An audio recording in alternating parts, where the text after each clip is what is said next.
over evil do not originate from our human strength. Dili na to mabuntog, pinaagi sa tong kabright. Pinaagi sa imong daghang experiences. Ayaw na mo question ako kay season nako. Nag-una ko ninyo, mas bright pa ko sa tanang tao dinhi sa diocese sa Tandag. The Christian triumphs our victory only because Christ is with us, not outside us. Una nga, gubot ang kalibutan ron because we rely on our own talents. We rely on our own natural strength. We need Jesus. O kining atong panagtapok karon, pagpadayag kini nga giuhaw kita ni Kristo. Gigutom kita sa iyang Diyos nung kaluoy. Ayaw na pakig-away sa Facebook. Nakig-away tungod sa tao. Nakig-away tungod sa usa ka politiko. Uy. Dad-o na to si Kristo, bisan asa tamo adto, dili tao kundili si Kristo. Amen! Hinay man. No, hinay, no. Amen! God is good. All the time. Dapat magmalipayon ta. Dapat di ta mahadlok. Bisan pa ang kalibutan, mulutos ka nato. Bisan pa ang kalibutan, muyamid ka nato. Bisan pa ang kalibutan, musaway ka nato. Pero di ta mangaway sa kalibutan. Amen? Atong tan-awon ng atong mga palibot, inubanan ang mata sa kaluoy. Kay kung mapuno kita sa kaluoy, karong adlaw kung ang atong kasing-kasing puno sa kaluoy, puno ka sa kalinaw. Dunalay duha ka kasing-kasing nga nag-influence natong tanan nga niya dinhi karon. Unang kasing-kasing, the Sacred Heart of Jesus. Unsay una? Kung ang imong kasing-kasing karon puno sa kaluoy, nag-awas-awas ang kaluoy, you are influenced by the Sacred Heart of ang ikaduha nga heart. Uy. Dili. Hatred heart of Satan. Kung ang imong kasing-kasing ron puno sa maoy, you are influenced by the hatred heart of Satan. Musta man imong kasing-kasing ron, no? Unite it to the divine mercy. And by uniting it to Him, we conquered the world. O, tumba ang world. Natay, no? We conquered the world with our union, with our communion to the Son of God. Amen? Kung magplano na gani ka, unite it, offer it, present it to the divine mercy. And by that, we will conquer the world. Amen? ang Pilipinas usa sa mga Christian nation sa Asia. Pero number 1 na tahapit sa corruption. One time day Pinoy namatay. Pagkamatay sa Pinoy, gida siya dito sa langit ni Pedro, si San Pedro. Nahibong ang Pinoy. Ano nahibong ang Pinoy? Daghan kayong orasan dito. Ningon ang Pinoy nyor, Pedro, nganong daghan makayong orasan din ni sa langit?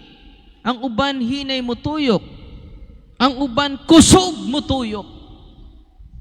Insadoy, kanang orasan, nagrepresentar na sa mga nasod sa tibuok kalibutan. Ngayon, nganong mangutan ako, nganong kusog man kay manuyok ning ubang orasan? Ako man hinay man mo tuyok. Sa kun hinay ang korupsyon sa mong nasod, hinay ang tuyok. Kung kusog ang tuyok kusog ang kurakot sa maong nasod. Ingon siya nga, kusog jud to mo aba. Wa mo kukakita sa orasan sa Pilipinas nyor. Sa atong subayon, atong pangitaon. Ilibot nila ang tibok langit. Wa jud makit-i ang orasan sa Pilipinas. Ingon siya nga, nalibot na natong tibok langit, ang kwarto nila sa Ginoo wa na to masud. Sa ako kunong tanawon, ang kwarto sa Ginoo. Nisud si San Pedro, paggawas si San Pedro, maingon siya sa Pinoy, Doy, ang inyong orasan radyod, ang tua sa kwarto sa Ginoo, ningon pong Pinoy, pagkapinangga na mong mga Pinoy nyor. Sa tanang orasas kalibutan, ang amo raban yung orasan, gibutang sa kwartos Ginoo. Ingon po siya, Pedro, pinangga, tungod sa kakusog sa tuyok sa inyong orasan, gihimo sa Ginoong electric fan. Kusog na kayo mo tuyok. Di ba? Contrary kayo sa atong devotion. Nga naman, daghan nato di mo butar kung way kwarta, naong tagkwarta, di datanaong sa divine mercy. Uy, tinoo dili. Masuko pag di kamangon. Kay giumom sa leader ang kwarta. Abi ninyo, kung magpadayon ta ni ana, dili ta kamahay. Nganong gubot ang Senado. Dili ta mahibong nganong gubot ang Kongreso. Kaya mga tao na kwarta, ang leader po ni reflect natong tanan. Akong dakong sa. I-appeal na ninyong kumpisal. Uy. Nganong gubot ang nasod, you cannot serve God and mammon. You cannot serve God and money. Uy. Nakaroon, balik ta. Ningon si San Agustin, nindot kayo yung pamalandong. Ningon siya, when Christ conquers, His victory becomes the victory of His martyrs. His endurance becomes the endurance of believers. His resurrection becomes the hope of Christians. Muna ang gisulti sa iyang exposition on the Psalms. Psalm chapter 60. Ningon siya, our Lord Jesus Christ conquered the devil in Himself and in His church. Kanus-an nato mabuntog di ay ang yawa, pinaagi ni Kristo, pinaagi nimo. In Himself and in His church. No.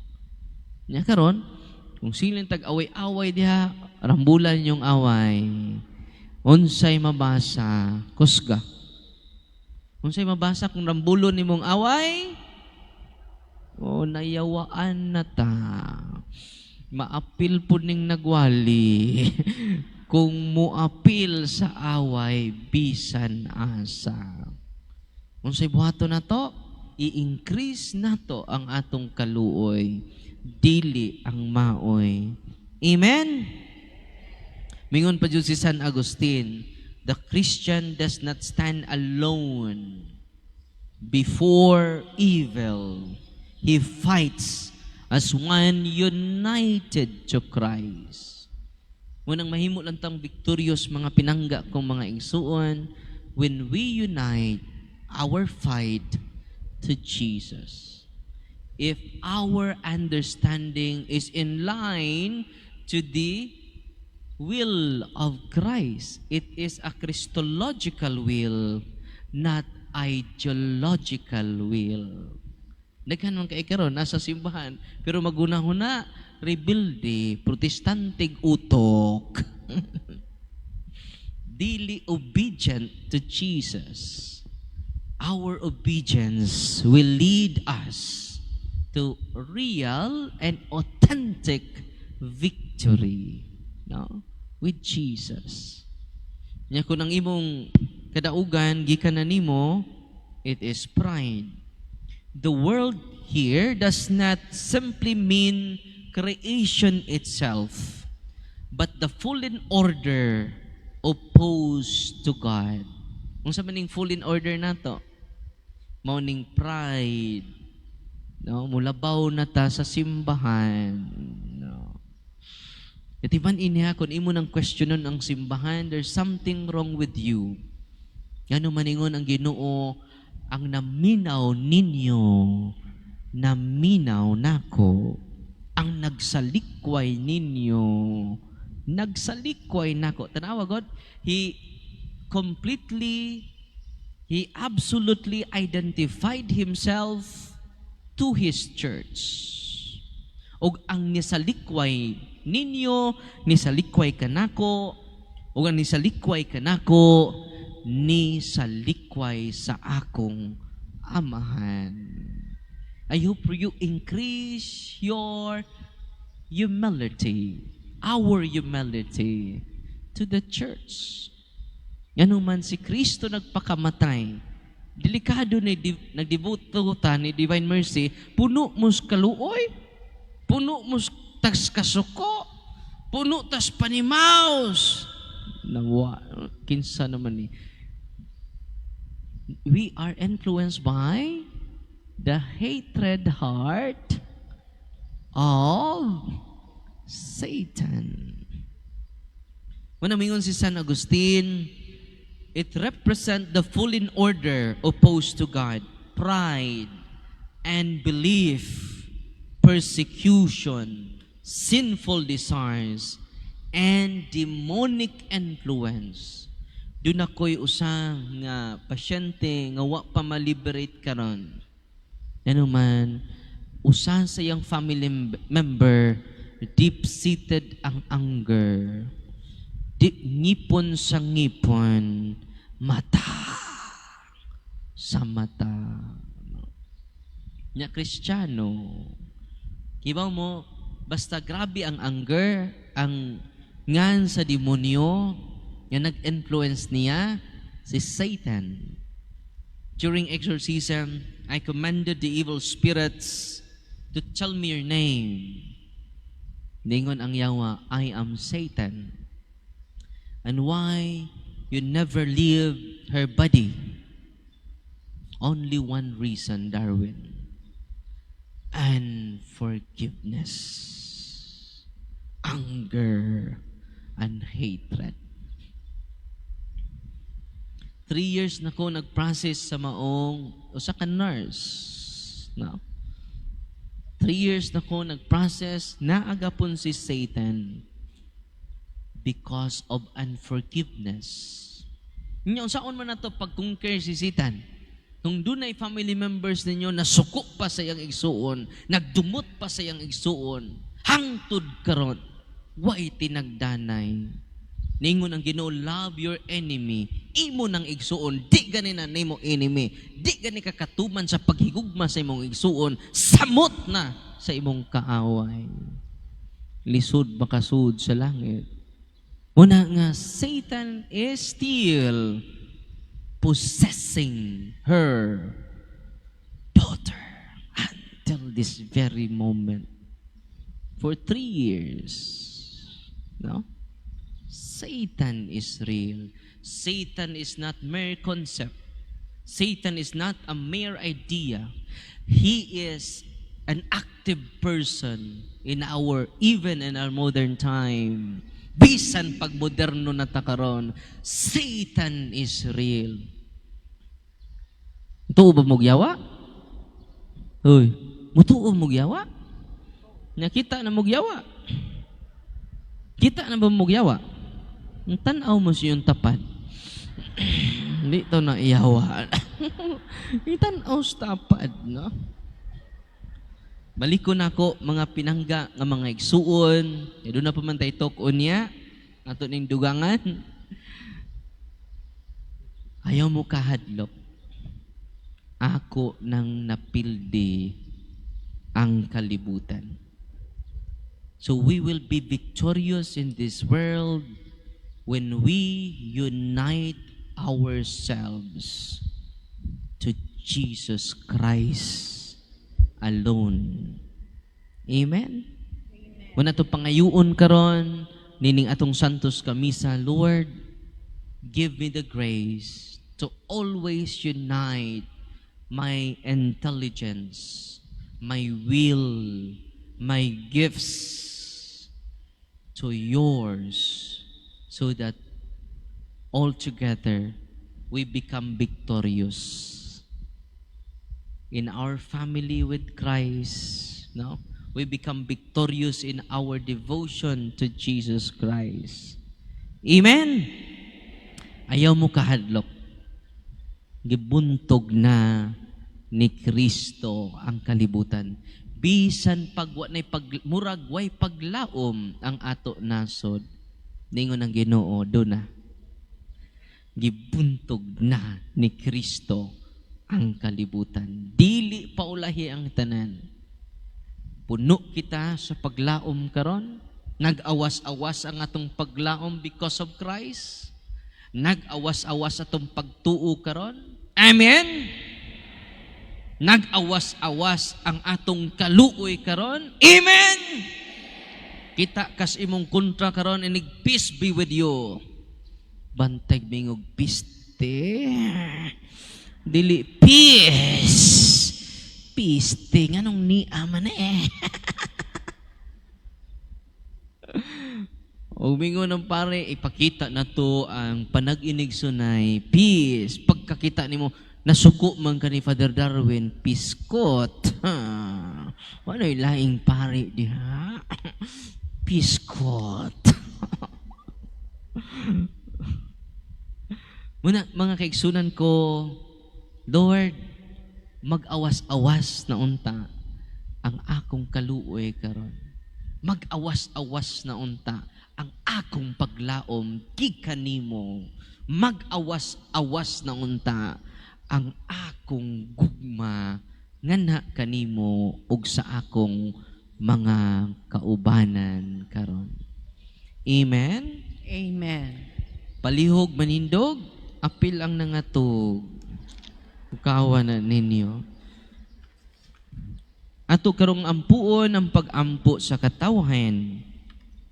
Mag-ampo kita sa Diyos Amahan, nga pinaagi sa pagkabanhaw ni Kristo, mibuntog sa kalibutan. Sa matag pangamuyo kita mingon, o bani kami kanunay, Ginoo. Ubani kami kanunay, Ginoo. Nga pinaagi sa yanong pulong sa homilya sa mga pari, ang pagtuo sa simbahan, mas masabtan unta sa kadaghanan, mag-ampo kita sa Ginoo. Ubani kami kanunay, Ginoo. Nga hatagan og una og dakong pagtagad